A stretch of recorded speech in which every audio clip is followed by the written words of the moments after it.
ხმაური იყო დღეს გორის საკრებულოს რიგგარეშეს ხდომაზე. საკრებულოს დეპუტატების ერთმა ნაწილმა მერიაში სააღდგომოდ გაცემული პრემიები გააპროტესტა.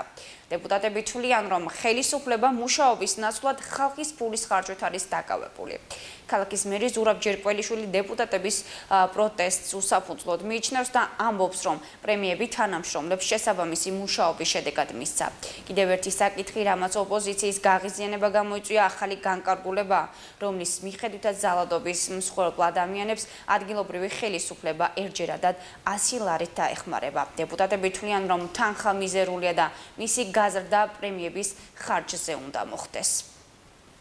გორის მერიაში ჩინოვნიკებისთვის გამოწერილი პრემიების საკითხი აქტუალურობას არ კარგავს. საკრებულოს დღევანდელ სხდომაზე დეპუტატებმა ქალაქის მერს პრემიების შემცირება და მოსახლეობაზე ზრუნვა მოსთხოვეს. აღნიშნული საკითხი დეპუტატებმა მას შემდეგ წამოჭრეს, რაც საკრებულომ ახალი დადგენილება მიიღო, რომლის მიხედვითაც ოჯახში ძალადობის მსხვერპლი ადამიანები ერთჯერად დახმარებას მიიღებენ 100 ლარის ოდენობით. საკრებულოს წევრები თვლიან, რომ აღნიშნული თანხა საკმარისი არ არის.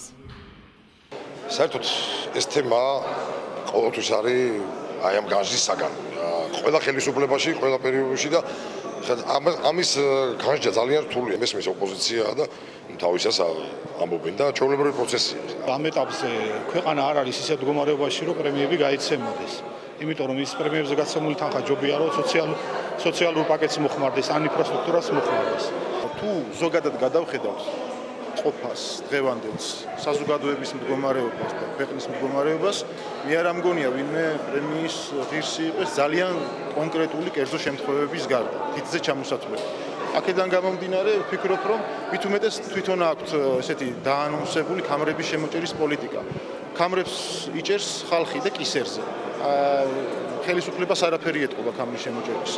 რომ არ ქონდეს თანამშრომლებს მოტივი კარგად გაკეთებული საქმისათვის, რომ წახალისდება, ეს იქნება შეცდომა ჩემი მხრიდან, როგორც მე. ამიტომ ჩვენ არ გაგვიცია 100%-იანი პრემია, იყვნენ თანამშრომლები, რომლებსაც საერთოდ ვერ მიიღეს პრემია, იყვნენ თანამშრომლები, რომლებსაც მიიღეს პროცენტულად ნაკლები და ასე შემდეგ. და ეს ყველაფერი განსაზღვრეს სამსახურის უფროსებმა.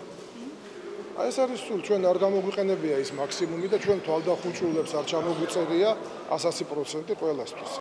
რაც შეეხება გორის მუნიციპალიტეტის კუთვნილებაში მყოფ ავტომანქანებს, ისინი ამ დრომდე შინაგან საქმეთა სამინისტროში რჩება. საკრებულომ ერთ-ერთ სხდომაზე აღნიშნული ავტომანქანების დაბრუნების გადაწყვეტილება მიიღო, თუმცა მერია შესაბამის ქმედებებს ამ დრომდე არ ახორციელებს. საკრებულოს დეპუტატები ქალაქის მერს უმოქმედობაში ადანაშაულებენ. ქალაქის მერი მელაპარაკება იმაზე, რომ მანქანების უკან დაბრუნება გამოიწვევს ბიუჯეტისთვის ზარალს, ეს არის წარმოუდგენელი. ბიუჯეტის ზარალს იწვევს ყოველთვიური პრემიები. ქალაქ გორს ყავს უუნარო მერი, რომელიც ძალიან უმნიშვნელოვანეს პრობლემას 5 მანქანას ვერ იბრუნებს უკან, რათა ის ფული მოახმაროს ქალაქ გორის ბიუჯეტს და გორელი ხალხის მოსახლეობის კეთილდღეობას. სხდომაზე, რომელზეც თავიდან ეს საკითხი გამოვიდა, რომ უნდა მიგვეწერა ოფიციალური წერილი შინაგან საქმეთა სამინისტროსთვის და გვეთხოვა ეგებ თვითონ გვიბრუნებენ ამ მანქანებს, მაგრამ როგორც ყველა დანარჩენ საკითხში, ამ საკითხშიც ინიციატივის ნასახი არ არსებობს საერთოდ. ან ეშინიათ, ან არ იციან. ორი ვარიანტია.